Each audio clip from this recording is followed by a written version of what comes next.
how does that show up in their life? What are some of the things that they do that express that negative aspect of themselves, or non-empowered, I ought to say, aspect of themselves? Hmm. Well, it's surprisingly simple. Wherever you're not happy, Hmm. whatever part of your life you're not happy with, and that you've tried to change, and you haven't been able to get anywhere, or you're just Yes. hitting a ceiling, or you procrastinate a big one, that's a sign there's something blocking you there. Or I want to say something, I mean you. I don't want to make it sound like it's something outside of them Yes. pushing them away. No, it's just you.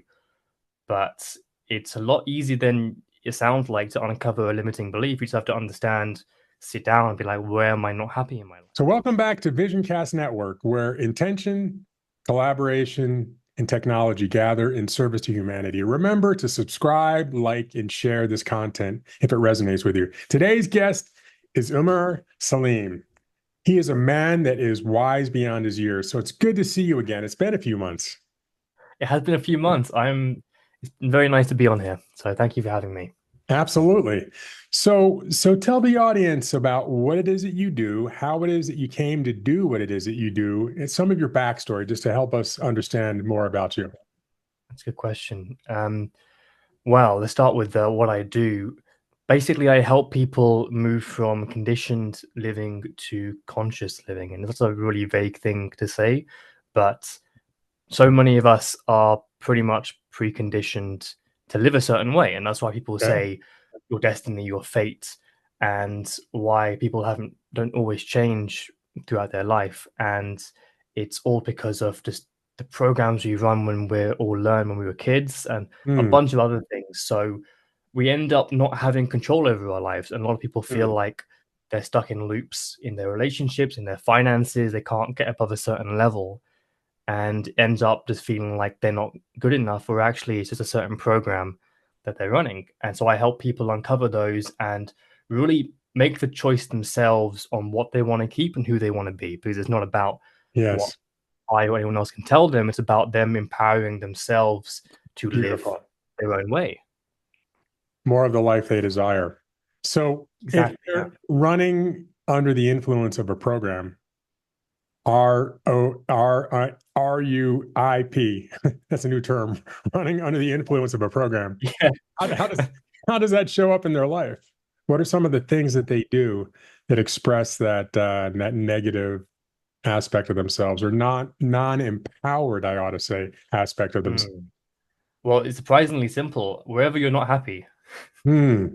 whatever part of your life you're not happy with, and that you've tried to change, and you haven't been able to get anywhere, or you're just Yes. hitting a ceiling, or you procrastinate a big one, that's a sign there's something blocking you there. Or I want to say something, I mean you. I don't want to make it sound like it's something outside of them Yes. pushing them away. No, it's just you. But it's a lot easier than it sounds like to uncover a limiting belief. You just have to understand, sit down, and be like, where am I not happy in my life? Yes. So the unhappiness is a signal for a need to change. Is that, am I hearing that correctly? Unhappiness, yeah, it's a sign that something needs to be looked at. Looked at. Okay. Yeah, and maybe that there's a force directing your actions in a way you don't intend them to. Okay. And so if the premise is that we are all worthy of living the life we desire, why is it that we wouldn't change? What is it that is preventing us from making those shifts? Is it laziness? Is it fear? Is it worry? Is it That's a self-doubt? good question. Yeah, it's I'd say a mixture of lack of clarity, Okay. because we let's say, for example, someone I know a bit older is getting their health is declining a little bit, and the way they're raised and the way they grew up is just like, when you get older, this stuff happens. You just get sick, you Ah, get these issues. It's a program in their mind, and so when they get sick, they fully expect that. There's no thought in their head that says, maybe I don't have to live this way. hmm. It's the expectation of life, Yeah. and so that lack of clarity is almost it's yeah, it's an expectation. It's the way they were brought up to live, and so that thought is so dominant that there's no space for anything else. Hmm. So before we take a deeper dive into that, I want to come back to these dominant thoughts. Would you be willing to tell us a little bit about your backstory, where you live, how you got into this work? Just Yeah. catch us up on a little bit of who you are. So, ooh, talking about myself, I think that's not usually anyone's favorite topic, but I'm from the UK, and Okay. basically since 15, 16, people have a rough time at school or Yes. something goes wrong, normal stuff. Yep. And I got to a point where I just thought there has to be more than what I'm experiencing in my life right now. Yes. It doesn't make sense that I wake up every single day to experience the same whatever suffering I was going through, Okay. and rather than trying to look outside, because it was a very fortunate, obviously in retrospect I can say this, it was a very fortunate circumstance that my entire environment was kind of resisting me, and so Okay. the only place I could look for answers was inside me. I couldn't look for answers anywhere else because everywhere I went was some sort of resistance. Okay. And the more I went into it, the more I kind of empowered myself Mm. to make my own decisions. And it's very hard to kind of even put into words, but Mm. it got me to start questioning things, questioning every part of my life and whether it has to be that way. And the more I did that, years and years passed, and the more I learned about myself. Yes. And so it changed my life on such a profound Mm. level because everything starts with me. Yes. And it's no longer about what is the world like or what is this like or what beliefs do I have around this. It's what do I want in this. Yes. And when you start from that space, Mm. everything opens up. And yes, you come across beliefs you have that hold you back, but you have that separation of, oh, this is just a belief. Mm. And all that self-worth that is attached to that. But you can imagine how painful it is when you go and you fail at something or whatever, and you believe that that failure is because of you. Yes.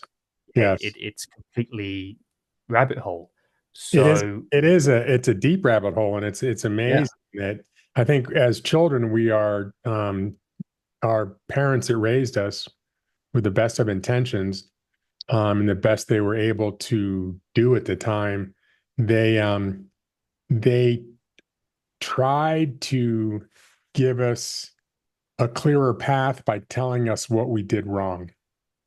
They tried to mm, encourage us or maybe correct us by saying, "Oh, you did this wrong." And then there's this natural tendency to not do things because who wants to be yelled at, right? Or who wants to be corrected, or 100%.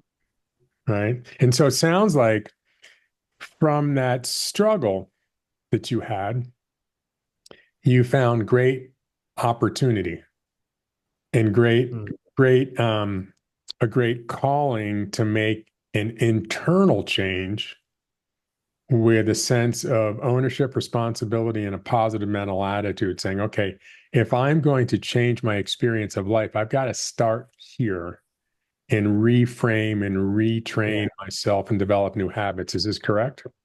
100%. And it wasn't even that I had a realization and suddenly everything was fine. Right. It was still painful, but Yeah. the thing that took me through it is the fact that it was my choice in a way. I was building the foundation of my life being my choice. Yes. And therefore, if it wasn't going my way, because I was trying to take my power back from whatever I was giving it to, Yes. even if it was absolute hell, I had that faith that I can get through this because it's my choice, it's my responsibility in a way. Mm. So you took responsibility. So this is I love this radical. Some might call it a radical approach, but I love this approach. It's like, okay, my experience of life is what I think, do, and how I show up. And it's not Mm, about somebody out there, right? It's about myself. And if I want to change it, I need to look within. And yeah, it's going to hurt. But oh well, that's life. And you made a decision and you moved forward. Am I hearing this correctly? yeah, I Yeah. mean, it's not easy to, especially when you're going through whatever you're going through. It's not easy Yeah. to have the mirror in front of you and say, Yeah. "Oh, this is me." Yeah. Yeah. But It in the can long be run, humbling. Can be mm, humbling, huh? yeah, definitely. Yeah. And so where did you find the grace to do that? And that's where the self-awareness for me came in. The grace was in the separation of like disidentifying with what I was going through. I know it sounds a bit like negative, but kind of putting it in a frame where, yes, everything I'm going through is me, Okay. but I was in everything I was going through.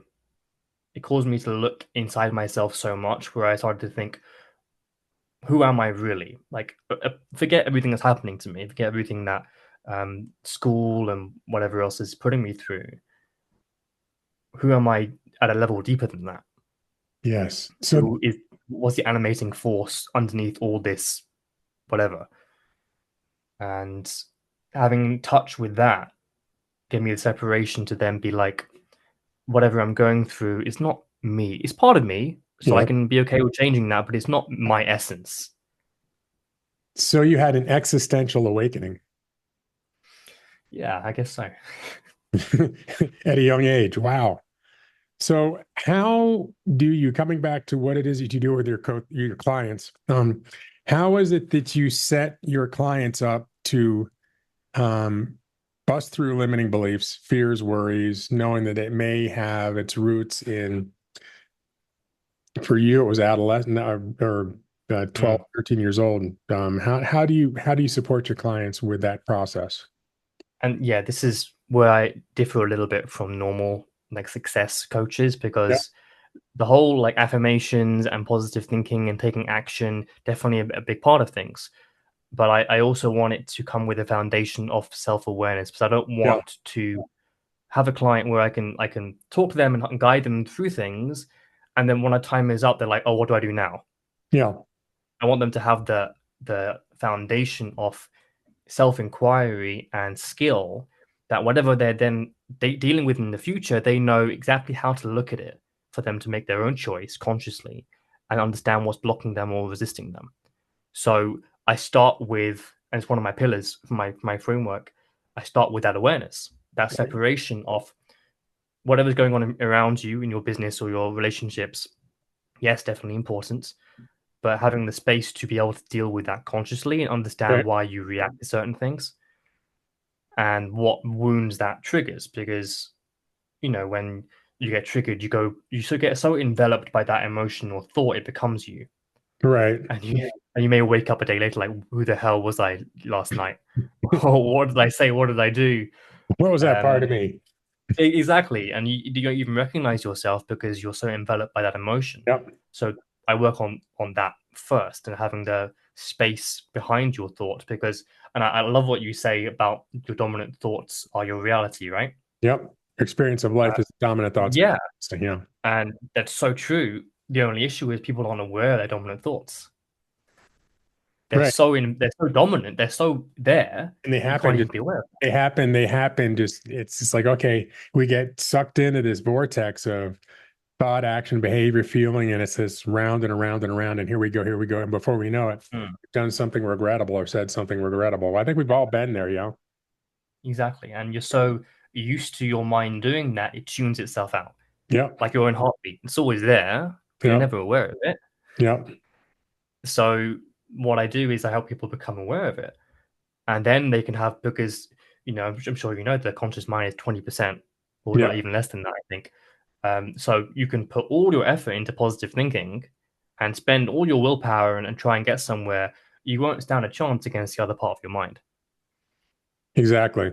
Subconscious Um, is kept, exactly. So that is the most important thing. you know. So I have two more questions for you. I know you've got a Mm. busy schedule. I have two more questions for you. Is that okay? You have time? Yeah, go for it. Okay. So, first question is, how can listeners find you? What's the best way for listeners to reach out to you if they desire to do that? My Instagram, DM me on there with whatever challenge you're facing or question you have. It's at the Wisdom Practice. At the Wisdom Practice on Instagram. Mm. Yeah, Best way is to DM you at the Wisdom Practice on yeah, Instagram. Okay, beautiful. definitely. Love that name. So, final question is, what is the one, the one pearl of wisdom that you would like to share with listeners to give them a head start on creating the transformation that you've been talking about today? The one thing that's going to give them that little nudge. Okay, let's go with this. I think it'll be really helpful for your listeners. If there's a goal that you really want, and you've been taking the courses, you've been reading the books, you've been applying yourself, and it's been 3 months, you still haven't gone anywhere. I want you to take some paper, write down the goal, and then ask yourself, what are the downsides of having this goal? Okay. And the reason I say that is because you may really want this goal, but if you find yourself procrastinating or some part of yourself resisting even applying yourself, it means some part of you doesn't want that goal. Yep. And it may be hard to admit that because it seems so obvious that I want that money, I want that relationship. But when you dig into it and you ask, well, what would be some reasons why I wouldn't want that goal? What does having that goal mean? It maybe means that you have to put yourself out there more. Mm-hmm. Might mean that you have to do certain things that are uncomfortable. And because you're not aware of that resistance Yes. or that consequence, you're trying to drive with the handbrake on. Because you haven't resolved that resistance. But as soon as you do, you can take the handbrake off. And when you make peace with whatever resistance you're facing, whether it be putting yourself out there more, and you take action towards dealing with that fear, things line up in a way you won't expect. Beautiful. Love that. I love that expression, trying to drive with your emergency brake on. Yeah. Or your parking brake. It's like, I smell smoke. Where's it coming from? I don't know. Right on. Well, that's it for this edition of VisionCast Network, where intention, collaboration, and technology gather in service to humanity. Thank you so much for your time today. This is Christian Raphael. We'll see you on the next one. Take care. Well, that's it for another edition of VisionCast Network, where intention, collaboration, and technology gather in service to humanity. Until next time, this is Christian Raphael signing off. Have yourself a great day. Go out and do something wonderful for somebody, an unmet friend. Cut!